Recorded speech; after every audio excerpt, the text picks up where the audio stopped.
எத்தனையோ நாள் அலைஞ்சிருக்கோம், நடிக்க வாய்ப்பு கேட்டு அலைஞ்சிருக்கோம், கிடைக்கல. இப்போ இவ்வளவு பரபரப்பாக இருக்கும்போது சசிகுமார் வந்து கூப்பிட்றாரே அப்படின்னு. இப்போ சசிகிட்ட சொன்னேன், சாரா நான் ஒரு 2-3 நாள் டைம் கொடு.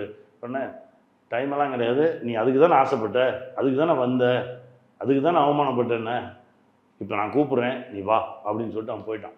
இப்போ அப்படியே உட்காந்துருக்கேன், என்ன பண்ணுறதுன்னு தெரியல. லக்ஷ்மி அம்மாவுடைய ஹஸ்பண்ட் சிவச்சந்திரன் சார் தான் வந்து அரசியல ராதிகா மேமுடைய ஹஸ்பண்டாக ஆக்ட் பண்ணுறாங்க. இப்போ அவர் என்னை பார்த்துட்டே இருக்கார். என்ன அப்படின்னாரு. இல்லை நடிக்க கூப்பிட்றான், 40 நாள் கேட்குறான், ஒரு நாள் கூட நம்மக்கிட்ட இல்லை தேதி, எப்படி போகிறதுன்னு தெரியல அப்படின்னா. இரவு 9 மணி இருக்கும். அந்த மாதிரி கனி எங்கே இருக்கீங்க அப்படின்னா, நான் இப்போ தான் எடிட்டிங் போயிட்டு வந்துட்டு அம்மா பேசணும் நாங்கள். ஏன்னா லக்ஷ்மி அம்மாவும் எஸ்பிபி சாரும் ஆக்ட் பண்ண ஒரு ப்ராஜெக்டில் நான் கோ-டைரக்டராக ஒர்க் பண்ணேன்.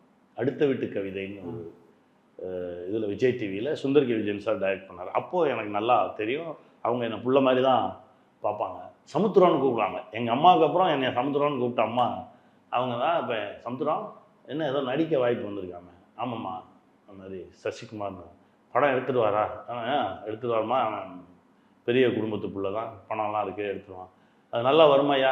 நல்ல கதைம்மா, நல்லா வரும். ஆமாம், எல்லாத்தையும் விட்டுட்டு போயிடு அம்மா. ஆமாம், எல்லாத்தையும் விட்டுட்டு போயிடு, நல்லா வரும்.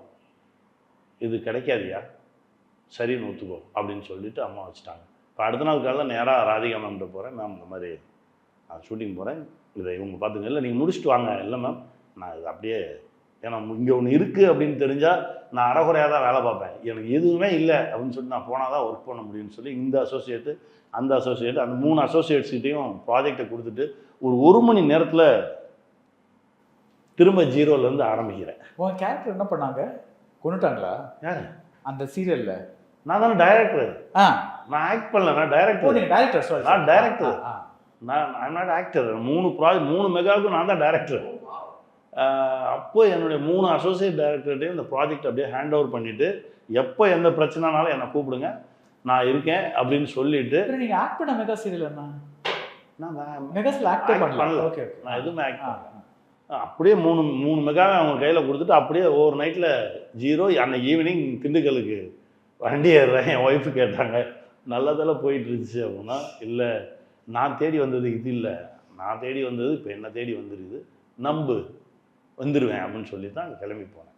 அதுக்குள்ளே தான் அந்த வெற்றி இருந்திருக்குது, அதுக்குள்ளே தான் நாடோடிகள் இருந்திருக்குது. விஜய் ரங்கநாதன் இயக்கத்தில் நிவேதிதா சதீஷ், அதுல், சிவி நடிக்கும் ஓ பட்டர்ஃப்ளை உங்கள் திரையரங்குகளில் மார்ச் 6 முதல்.